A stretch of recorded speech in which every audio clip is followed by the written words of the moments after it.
एक तरफ बिगड़ती हुई हालत और दूसरी तरफ बढ़ता हुआ ये आंदोलन। इस वक्त हम दिल्ली की जंतर मंतर पर मौजूद हैं, जहां सोनम वांगचुक की भूख हड़ताल का 19वां दिन है। सरकार को जगाने का प्रयास कर रहे हैं। लगातार केंद्र सरकार से धर्मेंद्र प्रधान, जो कि शिक्षा मंत्री हैं, उनके इस्तीफे की मांग यहाँ से तेज हो रही है।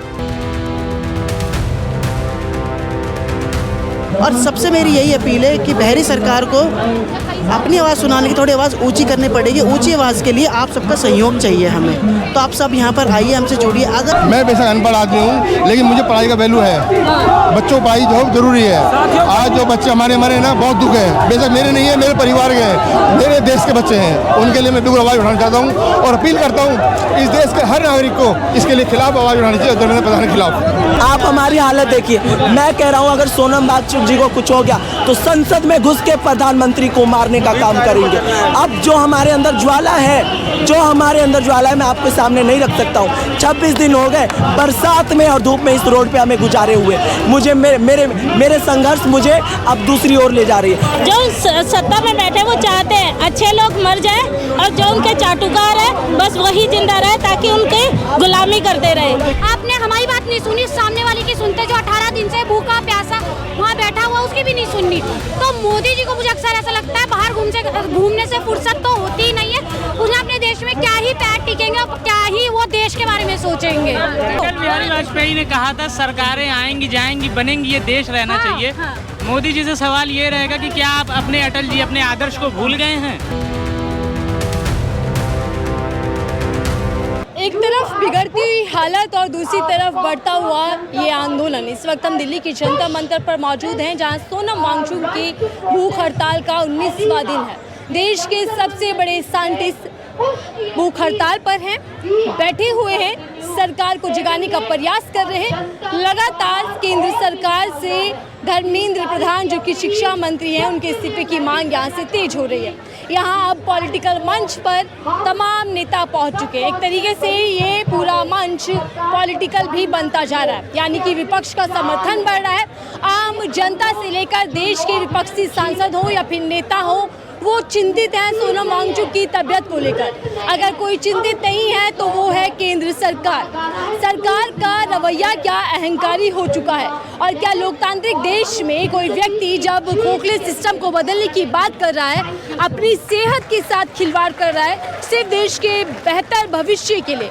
देश का छात्र, देश का युवा चाहता है कि शिक्षा व्यवस्था सुचारू रूप से चले और धर्मेंद्र प्रधान इस्तीफा दे। हालांकि नैतिकता के आधार पर इस्तीफा हो जाना चाहिए था, लेकिन एक लंबी लड़ाई के बावजूद यहाँ जो सरकार का रुख है वो दिखाई नहीं दे रहा। 20 तारीख का कॉल है कि वो संसद मार्च करने वाले हैं। आज पूरी यहाँ की तस्वीर आपको दिखा देते हैं।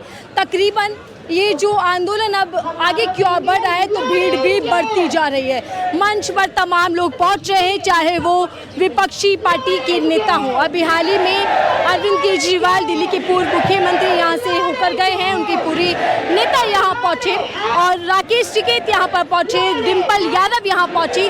तमाम नेता ये कह रहे हैं कि सोनम वांगचुक आप अनशन तोड़ दीजिए, क्योंकि ये सरकार अहंकारी हो चुकी है। ये लोकतांत्रिक व्यवस्थाओं को, ढांचे को नुकसान पहुंचाने की कोशिश कर रहे हैं। यहाँ तमाम लोग हैं, उनसे बातचीत करते हुए समझते हैं कि क्या कुछ उनका कहना है। और आज जब प्रदर्शन बढ़ रहा है और जब संसद मार्च की बात है और इसी के साथ जब तमाम नेता यहाँ पहुँच रहे हैं, तो क्या रुख ये अपनाता हुआ दिख रहा है। यहाँ लोग पहुँच रहे हैं, युवा साथी ज़्यादातर यहाँ देखने को मिल रहे हैं। पहले यहाँ का नज़ारा आपको दिखा देते हैं। नारे हैं, गीत हैं, क्रांति के गीत, किताबें हैं और बात की जा रही है कि अब बदलाव चाहिए, शिक्षा व्यवस्था में बदलाव चाहिए इस पूरे खोखले सिस्टम को लेकर। आप ये तमाम लोग हैं और उनसे बातचीत करते हैं कि क्या कुछ कह रहे हैं। एक बारी तस्वीर आपको मंच की दिखा देते हैं, कैसे वहाँ पर धर्मेंद्र प्रधान के खिलाफ नारे लग रहे हैं और धर्मेंद्र प्रधान इस्तीफा दें, ये मांग की जा रही है। और यहाँ कुछ लोग बैठे हैं। ये तस्वीर बहुत कुछ सवाल खड़े कर रहे हैं। पूरा आंदोलन अब सरकार के रवैये पर सवाल खड़ा कर रहा है कि तुम बहुत कमज़ोर हो गए हो, तुम भी। सोनम वांगचुक और लोकतंत्र, और सवाल तो यही है कि क्या लोकतंत्र इतना कमज़ोर हो चुका है कि एक व्यक्ति जो देश के लिए लड़ रहा है, जो देश में नए नए साइंटिस्ट के तौर पर चीज़ें लेकर आता है, आज उसको सुनने वाली सरकार कहाँ है। ये तमाम लोग पहुँचे हैं और ये देखिए इस पर मैं बाद में आऊँगी। पहले क्या कुछ कहना चाहेंगे? 19वां दिन, हालत बेहद गंभीर होती जा रही है सोनम वांगचुक की, लेकिन क्या सरकार का रवैया कुछ नल पड़ा या नहीं? सरकार इस चीज़ को बिल्कुल इग्नोर करने में बैठी हुई है और इस तरफ बिल्कुल ध्यान देने को तैयार नहीं है। 18-19 दिन से अनशन पे बैठे हुए सोनम सर, उसके बाद भी कई बच्चे जो ऐसे हैं, जो 20-30 बच्चे ऐसे हैं जो वैसे आयशा से हैं या वैसे कोई टीचर है, कोई PhD होल्डर है, वो अलग से बैठे हुए हैं। सरकार को इनकी सुध लेने की जगह घूमने का शौक़ आ रहा है। हमारे प्राइम मिनिस्टर ध्यान नहीं दे रहे हैं, ठीक है, हमारे प्रेसिडेंट ध्यान नहीं दे रहे हैं, प्लस एजुकेशन मिनिस्टर को कुछ फ़र्क नहीं पड़ रहा है इन चीज़ों से। आप समझिए कोई भी इंसान अगर 15-20 दिन से भूखी है, अगर वो भूखे हैं तो आपको समझ आना चाहिए कि उनके इंटेस्टाइन की क्या हालत है, उनके पेट की आंतड़ियों की क्या हालत है, उनके शरीर की क्या हालत है। उनका शरीर उनको ही खाया जा रहा है अब, क्योंकि जब इंसान की बॉडी में कुछ नहीं जाएगा खाना पीना तो ऑब्वियस सी बात है कि आपकी जो बॉडी को है कुछ तो चाहिए। तो उनका खुद का शरीर उनको खा रहा है, लेकिन इनको इतनी सी भी चीज़ें नहीं दिख रही है कि इतने ज़्यादा संवेदनशील हो चुके हैं ये। उसके बाद भी हर जगह से आवाज़ उठाई जा रही है, हर जगह से बोला जा रहा है। हमने ओपन लेटर्स भी लिखे हैं, आप ये दिखा सकते हैं। हमने मैडम प्रेसिडेंट को, प्राइम मिनिस्टर, प्रेसिडेंट और चीफ मिनिस्टर, सबको लेटर आपने लिखे, chief justice of India, leader of opposition, हमने सबको लेटर लिखे हैं और हम सबसे यही अपील कर रहे हैं कि आप इस लेटर्स को सोशल मीडिया पे उनको टैग कीजिए, प्लस आप मेल कीजिए उनको। आपको स्पीड पोस्ट करना, आपको नॉर्मल पोस्ट करना, आप अपनी आवाज़ उठाइए, आप बताइए कि हम उनको लेटर्स भी भेज रही है, रिसीट्स भी लगा रखी है मैंने साथ में। तो हमारा कहना यही है कि हम यहाँ पर स्टूडेंट के लिए भेजे हैं। और सबसे मेरी यही अपील है कि बहरी सरकार को अपनी आवाज़ सुनाने की थोड़ी आवाज़ ऊंची करनी पड़ेगी। ऊंची आवाज़ के लिए आप सबका सहयोग चाहिए हमें। तो आप सब यहाँ पर आइए, हमसे जुड़िए। अगर आप यहाँ पर नहीं, बताइए, ये आंदोलन तेज हो इसलिए तमाम लोग समर्थन में आ रहे हैं, लेकिन जब विपक्ष समर्थन में आया तो ये आरोप लगने लगे कि बी पार्टी है। जैसे आज अरविंद केजरीवाल भी पहुंचे तो ये तो बी पार्टी है। कल ही बीजेपी सांसद मनोज तिवारी ये कह रहे हैं कि सोनम वांगचुक हो या फिर दीप्ति क्यों ना हो, वो आम आदमी पार्टी का ही दूसरा रूप है। हमें यहाँ पर ये देखना चाहिए, पहली बात तो मनोज जो भी है, ये मनोज तिवारी, हाँ मनोज तिवारी, इनकी बातों पर फालतू का ध्यान देना नहीं चाहिए, ठीक है। क्योंकि बात ये है, ये इतनी क्या बोलूँ अनपढ़ तरीके की बातें करते हैं जिसमें दिमाग ना हो। अगर आप किसी एक पद पे बैठे हो, अगर आप में समझ नहीं है तो जो आपके आस पड़ोस जो पढ़े लिखे लोग हैं उनसे समझ लो और बोलने का तरीका सीखो। पहले तो आप किसी को भी इल्ज़ाम दे देते हो। अगर पढ़ाई लिखाई ठीक से चली होती, इस देश के अंदर अच्छे से मिली होती, शायद मनोज तिवारी है वो इस तरीके की भाषा नहीं यूज़ कर रहे। तो इसलिए हम कहते हैं एजुकेशन बहुत ज़रूरी है। अगर आपने ठीक से एजुकेशन ली होती तो आपका ही जवाब नहीं आता। प्लस उसके बाद आप बी टीम बोलो, सी टीम बोलो, ए टीम बोलो, जैसे कोई भी टीम बोलो, आप हमारा मुद्दा समझिए। हमारा मुद्दा ये है कि जो 20-22 बच्चों ने अपनी जान दी है ना, उनको इंसाफ मिलना चाहिए कि नहीं। मैं मनोज तिवारी साहब पूछता हूँ कि आप मुझे बताइए, अगर 20-22 बच्चों ने अपनी जान दी है तो क्या उन्हें इंसाफ मिलना चाहिए कि नहीं मिलना चाहिए? अगर आप ये बोलते कि उनको इंसाफ नहीं मिलना चाहिए, फिर आपकी बात ही खत्म और हमारे भी सवाल खत्म।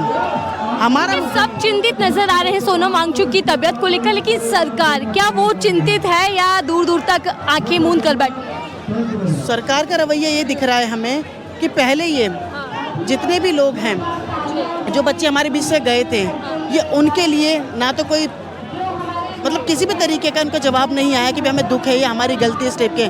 उसके बाद दूसरी चीज़ ये, उसके बाद कई बच्चे ऐसे हैं जो मौत के उस पर तरफ बढ़ रहे हैं, धीरे धीरे हालत गंभीर हो रही है, मौत की तरफ धीरे धीरे बढ़ रहे हैं। आपने ना उनका वो क्या नाम से उनका जवाब कुछ मतलब उनके तरफ कोई जवाबदेही हुई ना इनकी तरफ कोई जवाबदेही हुई, ऐसा कब तक चलेगा? हमारा कहना यही है इस पर। सवाल यही है कि जवाबदेही आखिर कब तक तय हो पाएगी? और देखिए इधर भी कुछ हलचल तेज हो गई है और नारे लग रहे हैं कुछ। क्या हुआ है भैया, क्या हुआ है? मैं भी देख रहा हूँ क्या हो रहा है। तो आप यहाँ पहुँचे हैं, क्यों पहुँचे हैं? ये बच्चे मांग कर रहे हैं जमीन प्रधान जी इस्तीफा दें तो देना कहाँ से आए हैं आप? मैं बेशक अनपढ़ आदमी हूँ, लेकिन मुझे पढ़ाई का वैल्यू है। बच्चों को पढ़ाई जो जरूरी है। आज जो बच्चे हमारे मरे ना, बहुत दुख है। बेशक मेरे नहीं है, मेरे परिवार के हैं, मेरे देश के बच्चे हैं। उनके लिए मैं बिल्कुल आवाज़ उठाना चाहता हूँ और अपील करता हूँ इस देश के हर नागरिक को इसके लिए खिलाफ आवाज़ उठानी चाहिए, धर्मेंद्र प्रधान के खिलाफ।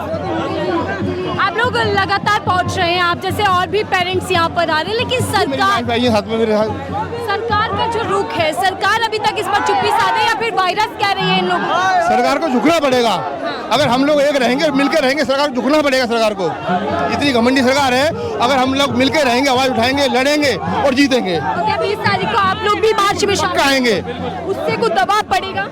बिल्कुल दबाव बनेगा जी, बिल्कुल दबाव बनेगा। बस हमें साथ चाहिए, पब्लिक का, लोगों का साथ चाहिए, दबाव बनेगा, जीतेंगे हम लोग। सोनम वांगचुक की जो तबीयत बिगड़ रही है उसको लेकर क्या कहना चाहेंगे? क्या सरकार देखना नहीं चाहती उस वक्त? मैं अपने खुदा से दुआ करता हूँ कि सोनम वांगचुक जी अच्छे रहें, स्वस्थ रहें। जो उनकी तबीयत खराब हो रही है ना, जो इस देश के बच्चों के लिए हो रही है, वो उनका कुछ नहीं है अपना इनमें, लेकिन देश के लिए वो बच्चों के लिए लड़ रहे हैं। वो लोग आज भूखे बैठे, प्यासे बैठे, पर जिनके बच्चे मरे ना, उनसे अपील करता हूँ वो लोग यहाँ पर आएँ और देखें आपके बच्चों के लिए कौन भूखा मर रहा है, कौन बैठा हुआ है, उनका साथ दें। मेरी गुजारिश है उन लोगों से। बिल्कुल, देखिए वो देश की लड़ाई लड़ रहे हैं और देश के युवा और छात्रों के भविष्य के लिए वो अनशन पर बैठे हैं, लेकिन अभी तक सवाल ये है कि क्या होता है। जवाब नहीं है और ना कभी होगा। बीजेपी के पाले गए लोग हैं ये, नफरती कीड़े हैं, नफरती चिंटुआ है ये। क्या क्या किस पर इतना गुस्सा हो रहा है? देखिए, मैं 01 डे से हूँ। मैं एक शोषित बच्चा हूँ, जो जिन 22 बच्चों का इंस्टीट्यूशनल मर्डर किया गया है, उनका अभी तक सरकार की तरफ से किसी भी प्रकार का पॉजिटिव रिस्पांस नहीं आया, केवल दहशतगर्द करने के अलावा। पहले दिन से ही हमारे प्रोटेस्ट को ख़राब करने की कोशिश किया जा रहा है और ये लोग फेल होते जा रहे हैं। आप यहाँ की भीड़ से अंदाज़ा लगा सकते हो। देखिए, यहाँ पे एक नॉन पॉलिटिकल प्लेटफॉर्म प्रोवाइड किया गया है। आप मिलो एक एक लोगों से, सब यहाँ पे आपको परेशान, जिनका शोषण किया गया है बहुत विभिन्न तरीके से, 60-60, 70-70 साल के लोग आए, वो भी परेशान है इस सरकार से। बेवजह राम की बात ला रहे हैं, राजनीति में धर्म घुसेड़ रहे हैं। मीडिया वाले ये बीजेपी के अंधभक्त लोग हैं जो नाश्ते में गोबर और लंच में गौमूत्र का सेवन करते हैं। ये कभी असल मुद्दे पे आवाज़ नहीं उठाएंगे, ना कभी शिक्षा के लिए लड़े हैं और ना लड़ेंगे, ना कभी स्वास्थ्य के लिए लड़े ना लड़ेंगे, ना कभी देश के लिए लड़े और ना लड़ेंगे। बस करवाने के लिए बस ये लड़ाई की सौर बढ़ती हुई दिख रही है। फर्स्ट चीज से है सोनम वांगचुक का आज 19वां दिन है भूख हड़ताल का। हालत तो गंभीर हो रही है, लेकिन सरकार तो सुध ले नहीं रही। आप हमारी हालत देखिए। मैं कह रहा हूँ, अगर सोनम वांगचुक जी को कुछ हो गया तो संसद में घुस के प्रधानमंत्री को मारने का काम करेंगे। अब जो हमारे अंदर ज्वाला है, मैं आपके सामने नहीं रख सकता हूँ। 26 दिन हो गए बरसात में और धूप में इस रोड पे हमें गुजारे हुए। मुझे मेरे संघर्ष मुझे अब दूसरी ओर ले जा रही है। अगर सोनम वांगचुक जी को कुछ हो गया और हमने खो दिया तो इस देश पे एक सबसे बड़ा कलंक लगेगा और इस सरकार को जवाब देना पड़ेगा। पहले इन्होंने 22 बच्चों का हत्या किया एनटीए की आड़ में। क्यों किया? धर्मेंद्र प्रधान इस्तीफा क्यों नहीं दे रहा है? धर्मेंद्र प्रधान जिम्मेदारी क्यों नहीं ले रहा है? ये सरकार अकाउंटेबल क्यों नहीं है? ये सरकार रिस्पॉन्सिबल क्यों नहीं है? ये सरकार आंसरेबल क्यों नहीं है? क्या हम इस देश के नागरिक नहीं हैं? क्या इस देश के हम छात्र नहीं हैं? क्या हम दहशतगर्द हैं? क्या हम आतंकवादी हैं? आप बताओ। मेरे सरकार सुनेगी या नहीं? सरकार, हम एक लोकतांत्रिक देश में रहते हैं, एक संवैधानिक देश में रहते हैं। सरकार हमसे है, हम सरकार से नहीं है। यदि हमने उनको चेयर पे बैठाया है, हम उनको उठा के फेंकने का भी काम करेंगे। हम डरे नहीं है, हम ऐसी संघर्ष करते रहेंगे और जीतेंगे। हम लड़ेंगे और हम जीतेंगे। यहाँ पहुँचे हैं, क्या कहना चाहेंगे? पेरेंट्स हैं, बच्चों के भविष्य की बात हो रही है, लेकिन जो सरकार का रवैया है, कभी वायरस कभी दहशतगर्दी। बीजेपी सांसद तो ये तक कह रहे हैं कि ये विपक्षी मंच है, आम आदमी पार्टी की बी टीम है, वो एजेंडा लेकर बैठी है। क्या कहना चाहेंगे? हम ये कह रहे हैं कि अगर वो विपक्षी आ रहे हैं तो क्यों आप भी आइए। हम तो आप ही को इनवाइट कर रहे हैं, हम तो किसी और को बोल ही नहीं रहे। हम तो कह रहे हैं आप आइए, हमसे बात करिए और चीज़ों को सॉल्व कीजिए। हमें क्यों इतने दिन लग रहे हैं? क्यों उस बंदे को इतने दिन भूखा रहना पड़ रहा है? अच्छी बात नहीं है ना। हमारा तो कोहिनूर है, एक वो हमारे हाथ से चले जाएगा, क्या रह जाएगा? जो सत्ता में बैठे वो चाहते हैं अच्छे लोग मर जाए और जो उनके चाटुकार है बस वही जिंदा रहे, ताकि उनकी गुलामी करते रहे। तो हम तो कह रहे हैं बीजेपी वालों से, आओ हमसे बात करो, प्रॉब्लम सॉल्व करो। क्यों हम इतने दिन रुकेंगे? हमें अच्छा लग रहा है इतनी धूप में, इतनी। बीजेपी के अध्यक्ष कहते हैं कि बीजेपी के कार्यकर्ता निपट लेंगे आप लोगों से, आप लोग दहशतगर्दी हैं, भगा देंगे आपको वो लोग। दहशतगर्दी होते ना अभी तक गोलियां चल जाती, लेकिन हम वो नहीं है, हम हिंसावादी है। अगर हिंसावादी होते तो अभी तक हमने भी नेपाल की तरह गोलियां बारूद सब चला दिए होते। इतने दिन भूख हड़ताल पे नहीं बैठते बंदे, इतने लोग बैठे हैं, इतने लोग बाहर से आ रहे हैं, धूप में, गर्मी में, बरसात में, सबके ऊपर तिरपाल है, लेकिन हम लोगों पे नहीं है। हमारे ऊपर सब कुछ है, बीत रहा है। तो मोदी से क्या कहना चाहेंगे? हाँ जी, पीएम मोदी से जो हमेशा शिक्षा की बात करते हैं, बच्चों के बीच नजर आते हैं, लेकिन इस बार इतने लंबा समय हो गया अभी तक गायब। मोदी जी समझेंगे तब जब वो पढ़े लिखे होंगे। पढ़ा लिखा बंदा समझदार होता है, अनपढ़ बंदा समझदार नहीं होता। हम कह रहे हैं अगर उनकी पार्टी में कोई एक बंदा भी पढ़ा लिखा है, समझदार है, तो कोई तो समझे। लेकिन मुझे तो इनकी सरकार में कोई पढ़ा लिखा ही नहीं लगता। सारे अनपढ़ गवार भरे पड़े। सब चाहते हैं सब अच्छे लोग, पढ़े लिखे लोग मर जाए, भूख प्यास में रह जाए, नौकरी ना मिले। नौकरी एक तो मिलती नहीं है, जो मिलती है वो कॉन्ट्रैक्ट बेसिस पे मिलती है, जिसमें नया बंदा जो 20 साल का होता है वो नौकरी पे जाता है, 10-10 साल उन्हें नौकरी करते हो जाता है। जब वो 30 साल का हो जाता है तो उन्हें हटा के दूसरे को रख देते हैं। और कॉन्ट्रैक्ट बेसिस पे क्या है कि आप अगर 50,000 तनख्वाह है तो उन्हें 20,000 दे रहे हो। वो बंदा 10 साल तक तो 20-20 हजार की नौकरी कर रहा है। सरकार के एक तो 50% पैसा बच रहा है। नया बंदा आएगा, ज्यादा काम करेगा, तो उन्हें क्या मिल रहा है? मुफ्त की रेवड़ी में सब कुछ मिल रहा है। तो वो और कुछ चाहते ही नहीं है। वो चाहते हैं कि हम सिर्फ कॉन्ट्रैक्ट बेसिस पे लोगों को रखें और वो हमारा काम करें, और जब उनकी उम्र थोड़ी सी ऐसी हो जाए कि भाई परिपक्व हो जाए, और जब यूँ लगे कि हमें इन्हें नौकरी देनी पड़ेगी, तो वो उन्हें नौकरियों से निकाल देते हैं और नए बंदे भर्ती कर लेते हैं।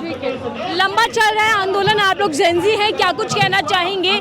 सरकार का जो अभी तक रिएक्शन इनको लेकर आया है, रिएक्शन है क्या सरकार के पास? वायरस से ये कहा रिएक्शन का है, पहले मैं सरकार से खुद बात करूंगी।